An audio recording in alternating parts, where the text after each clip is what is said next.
தேவனே நான் ஓமதண்டையில் இன்னும் நெருங்கி சேர்வதே என் ஆவல் பூமியில். 1 பேதுரு 2ஆம் அதிகாரம் 14 சில வார்த்தை. மேலான அதிகாரமுள்ள ராஜாவுக்கானாலும் சரி, தீமை செய்கிறவர்களுக்கு ஆக்கினையும் நன்மை நல்ல கவனிக்கணும். வேலை செய்யறவங்க வேலை ஸ்தலத்துல அதிகாரி அற்பமா நினைக்கிறவங்க இருக்கீங்க. என்ன, அவன் ரட்சிக்கப்படாதவன், அவன் துன்மார்க்க, நான் அவனுக்கு கீழ்ப்படிய மாட்டேன்.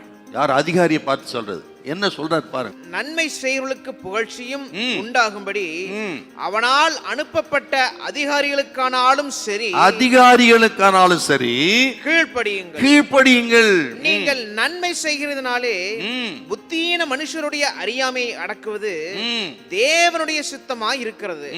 சுயாதீனம் உள்ளவர்களாய் இருந்தும் உங்கள் சுயாதீனத்தை துர்க்குணத்திற்கு மூடலாக கொண்டிராமல் தேவனுக்கு அடிமைகளாய் இருங்கள். எல்லாரையும் கனம் பண்ணுங்கள். சகோதரரிடத்தில் அன்பு கூறுங்கள். தேவனுக்கு பயந்திருங்கள். ராஜாவை கனம் பண்ணுங்க. ராஜாவை, அந்த ராஜா ரட்சிக்கப்படாதனா இருப்பான், குணப்படாதனா இருக்கான், துன்மார்க்கனா இருப்பான். ஆனால் அவனை நீங்கள் கனம் பண்ணுங்கள். அதனால வேலை ஸ்தலத்துல மேலதிகாரிகள் அவன் லஞ்சம் வாங்குறதுக்கெல்லாம் துன்மார்க்கமா இருக்கலாம். அதனால ரட்சிக்கப்பட்ட தேவஜனம் மேலான அதிகாரத்தை நீங்க புறம்பே தள்ளக்கூடாது. நீங்க யாத்திராகம் 22ஆம் அதிகாரம் 28 வாசித்து பார்த்தீங்கன்னா தெரியும் உங்களுக்கு. ஜனத்தின் அதிபதியை சபியாமல் இருப்பீராக. ஜனத்தின் அதிபதி, எல்லா அதிகாரமும் தேவனால் வந்தது. ஆண்டவர் தான் அதிகாரி வைக்கிறார், நம்ம கீழே வைக்கிறார். ஆகவே அவர்களை நீங்கள் கனம் பண்ணுங்க. அதிபதியை தீது சொல்லாதிருப்பாயாக. யாரா இருக்கட்டும், சபிக்காதீங்க, தீது சொல்லாதீங்க. ஆகவே அதிகாரத்துக்கு கீழ்ப்படிங்க. கிறிஸ்துவுக்கு கீழ்ப்படியாதபடிக்கு தடையா இருக்கிற அந்த அதிகாரிக்காக ஜெபம் பண்ணணும் நம்ம.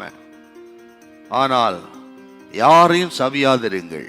அப்ப ஏன் கனம் பண்றது இல்லைன்னா, வசனத்தை நம்ம கனம் பண்றது இல்லை, கர்த்தரை கனம் பண்றது இல்லை. அதனால யாரையும் கனம் பண்ண முடியல. இன்னைக்கு கர்த்தர் சொல்றார் தேவ பிள்ளைகளை பார்த்து, கனம் பண்ணுவதிலே முந்திக் கொள்ளுங்கள். சில நேரத்தை கனம் பண்ணுவான் பயத்தினால. ஏன் வம்பு, அவன் ஏதாகிலும் நம்ம மேல வெற்றின்னு எழுதி போடுவான் அல்லது நடவடிக்கை எடுப்பான் அப்படின்னு சில நேரத்தில் பயந்து செய்வான்.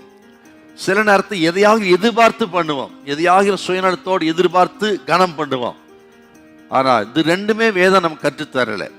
அன்பினால் கனம் பண்ணுவது, அதுதான் ஆண்டவர் இயேசு நமக்கு கற்றுக் கொடுத்தது.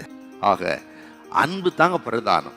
இந்த அன்பினால் தேவ பிள்ளைகள் ஒருத்தர் கனம் பண்ணுங்க, வேதத்தை கனம் பண்ணுங்க, கர்த்தரை கனம் பண்ணுங்க. கர்த்தர் உங்களை கனம் பண்ணுவார். ஹல்லேலூயா, ஹல்லேலூயா.